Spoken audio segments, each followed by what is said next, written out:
चोर की छड़ी। बीरबल की चतुराई से सभी हैरान थे। जब भी कोई परेशानी होती तो बीरबल को ही याद किया जाता। जब कोई समस्या आती तो बीरबल को ही हल निकालने के लिए कहा जाता। एक बार राजा अकबर के प्रदेश में चोरी हुई। चोर ने एक व्यापारी का बहुत ही कीमती सामान चुरा लिया था। व्यापारी यह तो जानता था कि चोर उसके 10 नौकरों में से ही एक है, लेकिन कौन है यह वो पता नहीं लगा पा रहा था। चोर को पकड़ने के लिए व्यापारी राजा अकबर के पास गया और उसने अपनी परेशानी बताई। राजा जानते थे कि इस व्यापारी की समस्या का हल सिर्फ एक ही इंसान के पास है, वो है बीरबल। राजा ने कहा, क्यों न बीरबल की मदद ली जाए। व्यापारी बीरबल के पास गया और उसने बीरबल को सारी बातें बताई। बीरबल ने भी व्यापारी को मदद का आश्वासन दिया और सिपाहियों से कहा कि सभी 10 नौकरों को पकड़कर जेल में डाल दिया जाए।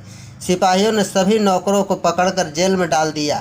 फिर बीरबल ने सबसे पूछा कि चोरी किसने की है, लेकिन किसी भी नौकर ने यह नहीं माना कि वही चोर है। बीरबल ने सोचा कि ये लोग ऐसे नहीं मानेंगे, कुछ तरकीब लगानी पड़ेगी।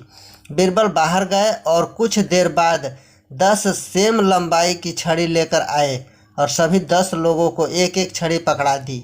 छड़ी पकड़ाते हुए बीरबल ने कहा कि ये कोई साधारण छड़ी नहीं है। जिस भी इंसान ने चोरी की होगी, कल सुबह तक उसकी छड़ी 2 इंच बड़ी हो जाएगी। यह कहकर बीरबल चले गए। अगले दिन बीरबल सुबह होते ही जेल गए और सभी नौकरों की छड़ी को देखने लगे।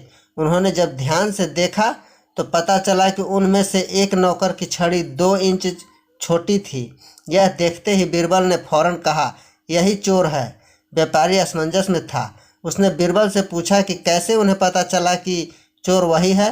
बीरबल ने कहा कि मैंने कल सबको कहा था कि ये छड़ी मामूली छड़ी नहीं है। जो भी असली चोर होगा उसकी छड़ी कल तक 2 इंच लंबी हो जाएगी। इसलिए चोर ने अपनी छड़ी के 2 इंच बड़े हो जाने के डर से रात को ही छड़ी को 2 इंच छोटा कर दिया था, ताकि अगर वो लंबी भी हुई तो किसी को पता नहीं चलेगा। व्यापारी बीरबल की बुद्धिमत्ता की प्रशंसा किए बिना न रह सका।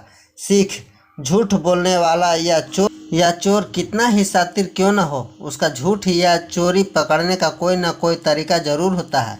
बस आपको धैर्य से और सूझबूझ से काम लेना होता है।